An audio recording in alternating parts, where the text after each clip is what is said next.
politique. Le parti Rewmi remporte la bataille de l'élection du président du conseil régional de Thiès. Mor Sène prend le devant sur le socialiste Jean-Baptiste Dione. De leur côté, les libéraux crient victoire et parlent de première défaite du président Macky Sall. Dans la page des sports, le championnat Ligue 1, deuxième journée, c'est aujourd'hui avec Cheikh Tidiane Gomis qui développera ce point dans cette édition. À suivre également l'actualité internationale ainsi que la lecture de la presse du jour qui sera faite en fin d'édition par Thomas Aïssi. Bonjour et bienvenue.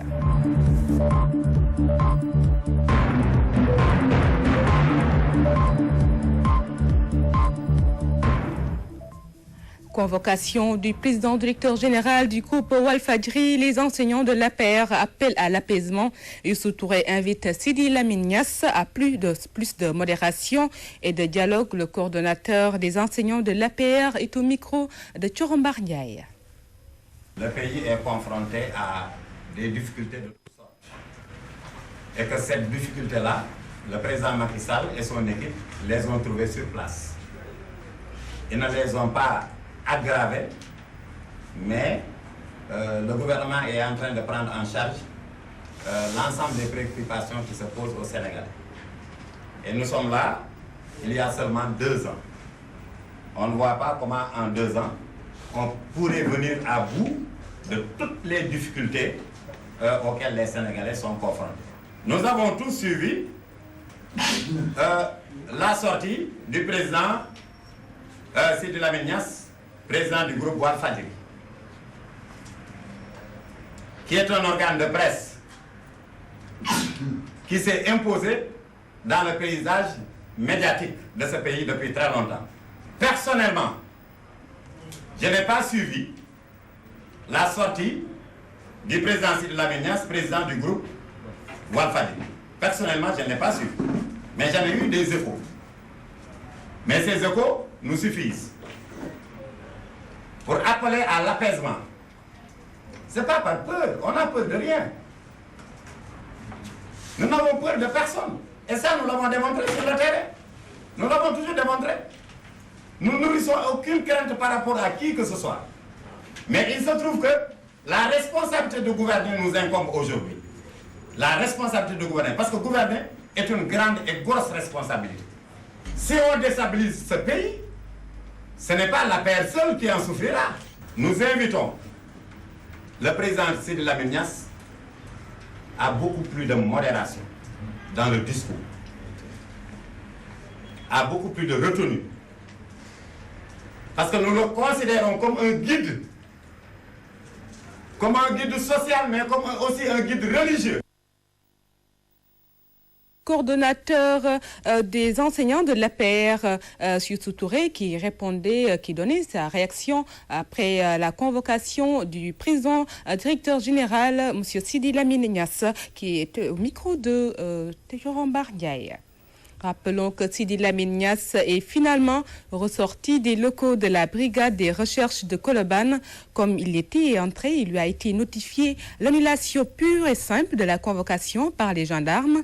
Quelques heures plus tôt, le PDG du groupe Walfadjri avait reçu une convocation de la gendarmerie pour des propos qu'il aurait tenus dans l'émission Sortie animée par Léa Sougay.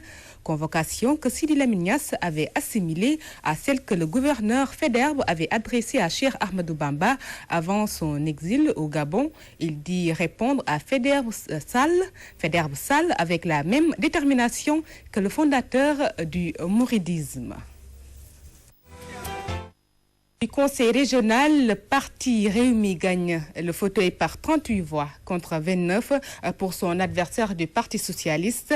Les libéraux de Thiès considèrent cette victoire comme une première défaite du président Macky Sall dans la région en attendant les autres qui vont suivre. Une correspondance de Ramatoulaye Sarr.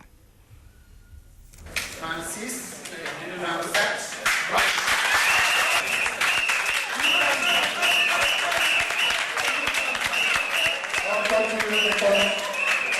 On continue le 20 tours d'horloge pour connaître le successeur de feu Idrissa Camara, ancien président du conseil régional rappelé à Dieu. Mor Sène du parti Rewmi occupe dorénavant le fauteuil de la dite institution avec 38 voix contre 28 pour son adversaire, Dr Jean-Baptiste Ndione, à l'issue d'un second tour. Une élection à portée nationale, telle est la lecture qui pourrait être donnée à celle-ci, élisant le nouveau patron du conseil régional. Pour les libéraux du Parti démocratique sénégalais qui ont reporté leur voix au parti Rewmi et qui l'ont d'ailleurs aidé à remporter le scrutin, cette victoire signe la première défaite du président Macky Sall à Thiès en attendant les autres. Nous sommes extrêmement contents parce que nous avons marqué ce 27 décembre 2012 la première défaite de Macky Sall et tenez-vous bien, c'est la première perle de son chapelet de défaites qu'il va connaître dans ce pays. J'ai dit que tout va commencer par Thiès. En début d'année, nous lui ferons la même chose avec les locales, Inch'Allah. Au Sénégal, il n'y a que deux camps politiques. Il y a le camp du pouvoir et celui de l'opposition. Quoi qu'on puisse dire, dans l'opposition, aujourd'hui, il n'y a que trois partis significatifs. C'est le PDS, c'est le Rewmi et AJ de Mamadou Diop Decroix. Donc, nous nous sommes réunis tout simplement dans le cadre de l'opposition pour ôter du Sénégal, pour ôter la voix du Sénégal, ceux qui sont là et qui ne font qu'empirer les difficultés au Sénégal. Pour le camp socialiste qui disputait le fauteuil, la lecture qu'il donne à cette victoire, c'est que le parti Rewmi confirme son hégémonie dans la région de Thiès, mais qu'il doit son salut au PDS. Il fallait mettre fin à l'hégémonie du Rewmi, on l'a tenté. Le Rewmi devait s'accrocher coûte que coûte, parce que si le Rewmi perd aujourd'hui, ce serait très dangereux pour le futur de ces combats politiques. Donc c'est juste aujourd'hui que le Rewmi conserve l'hégémonie politique de la région. Ils sont majoritaires à Tivaouane, ils sont majoritaires à Thiès. Et naturellement, je pense qu'ils ont fait quand même des alliances naturelles pour être hégémonie dans la région, dans la région jusqu'à un moment. C'était une élection de salle, mais c'est un test à grandeur nature qui va donner une lecture plus large des coalitions en présence.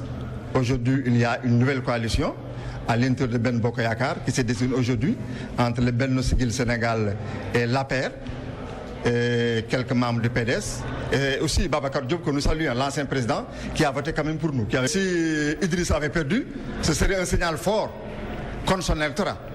Donc je pense qu'il suivait de très loin ce qui se passe aujourd'hui au Conseil régional, certainement. Le vote s'est déroulé en la présence du gouverneur de la région, Mohamed Fall, et de son adjoint au développement, Dia Dia Dia. Le second tour, faudrait-il le rappeler, survient après un premier où les 6 différents candidats en lice n'avaient enregistré aucune majorité, étant donné que le Parti socialiste n'avait que 18, le Rewmi 27, le Parti démocratique sénégalais 7 voix, Benno avec Hélène Tine 5 voix, Serigne Babacar Diop 3 voix, et l'APR 10 voix. Ramatoulaye Sarr, Thiès, Radio-Télévision Walfadjri. Des habitants du quartier Afia 5 de Yeumbeul Sud s'offusquent de la démolition inopinée de leur maison. Ils demandent au président de la République à réagir pour corriger l'injustice dont ils se disent victimes. 6 ans après la disparition de Serigne Saliou Mbacké, les fidèles mourides et musulmans se rappellent du saint-homme.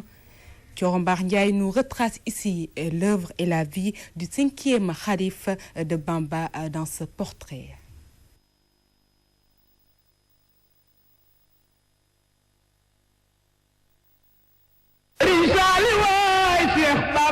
Né en 1915 à Diourbel, Serigne Saliou Mbacké devient 5e khalife de Touba le 18 mai 1990 à la suite du rappel à Dieu de son aîné Cheikh Abdou Khadre Mbacké. Humble et totalement désintéressé des choses de ce monde, Serigne Saliou Mbacké consacre ses actions aux structures religieuses. Dès son accession au Khilafa, Borom Khelkom s'est lancé dans les grands travaux champêtres. Grand producteur, il a réalisé un projet agricole sur une surface de 45 000 hectares.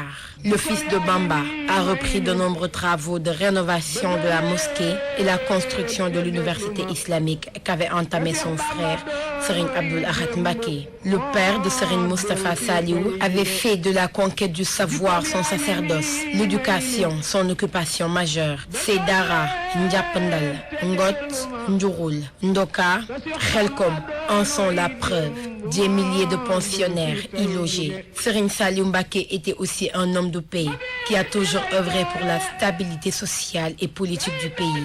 Le saint homme est arraché à l'affection de ces millions de fidèles mourides et musulmans un 28 décembre 2007. Une autre version du monde s'effondre. Merci à vous, Thurambar Ndiaye, de nous avoir dressé le portrait de ce grand homme qui a fait des œuvres multidimensionnelles. Et autre aspect de l'actualité, la capitale sénégalaise accueille sobrement l'an 2014 pour preuve la place de l'indépendance. Ce n'est pas décoré comme les années précédentes, que certains citoyens approuvent et ajoutent qu'au Sénégal, l'heure n'est pas à la fête. Par ailleurs, d'autres dénoncent l'insalubrité notée à la place de l'indépendance qui, selon eux, peut ternir l'image de la ville. Un reportage de Mami Khadignarpa. Pas de décoration cette année à la place de l'indépendance et dans d'autres endroits de la ville où on préparait les fêtes de la Saint-Sylvestre en couleur. Certains citoyens qui n'ont plus le cœur à la fête se réjouissent de cette situation. Moi, je ne le sens pas. Je fais comme d'habitude, rien ne bouge, rien ne marche. Donc, peut-être c'est ça. Il n'y a pas d'activité. Le pays ne bouge pas. Personne, les gens ont peur de sortir l'argent, c'est ça. On n'a plus de temps maintenant. On n'a plus de temps. On n'a plus d'argent. La décoration même minime, bon, ça ne pose pas de problème parce que comme le pays est actuellement, il y a une conjoncture difficile, on peut comprendre cela. La ville de Dakar dit avoir utilisé l'argent de la décoration dans l'appui et le recasement des marchands ambulants. Faux, rétorquent certains des concernés. Je ne crois pas en ça. Parce que moi, je fais partie de là-bas, mais je n'ai pas vu ça. Vous êtes ambulant? Je suis ambulant, oui. Je fais partie de Petersen, mais je n'ai pas vu ça. Non, je ne crois pas ça. Cette année, il n'y a pas de décoration, mais pire, la place de l'indépendance est dans une insalubrité qui peut ternir l'image de la ville, comme le regrettent ces citoyens. Cette place-là ne devait pas être comme ça. Regardez les herbes sèches, tout ça là. Hein? Quand on fait des rues, on fait des pavés, on pouvait quand même mettre des gardiens ici. Avant, depuis qu'il est mort, il n'y a personne. Ici, c'est la débauche, quoi. Il y a du n'importe quoi ici. On dirait que là-bas en bas, on pisse à côté. Alors que le président passe là-bas devant la chambre de commerce. Partout, on pisse là-bas. Hein? On ne peut pas travailler une ville et laisser les places publiques comme ça. 2014 pointe à l'horizon. L'année 2013 finit sans rien finir des difficultés qui plombent l'économie et du coup l'élan festif des Dakarois. Merci beaucoup à vous, Mami Khadignarba. Accident routier au virage de Ngor. Un camion s'est renversé, mais il y a eu plus de peur que de mal, car ne faisant aucune victime, un constat fait par Fatou Kiné Diop. Encore un camion qui s'est renversé. Après l'épisode de la Padoie, cette fois-ci, l'accident s'est produit au virage de Ngor, sans toutefois faire de victimes. 2 à 3 témoins étaient sur les lieux, mais n'ont pas voulu se prononcer, ainsi que le conducteur du véhicule qui semblait être choqué, se contentant de répondre aux interrogations du gendarme. En ce qui concerne le propriétaire de l'engin que le camion transportait, il nous a simplement jeté un « je suis énervé ». Une fois de plus, cet accident prouverait le manque de professionnalisme des conducteurs de camions qui sont appelés à plus de vigilance.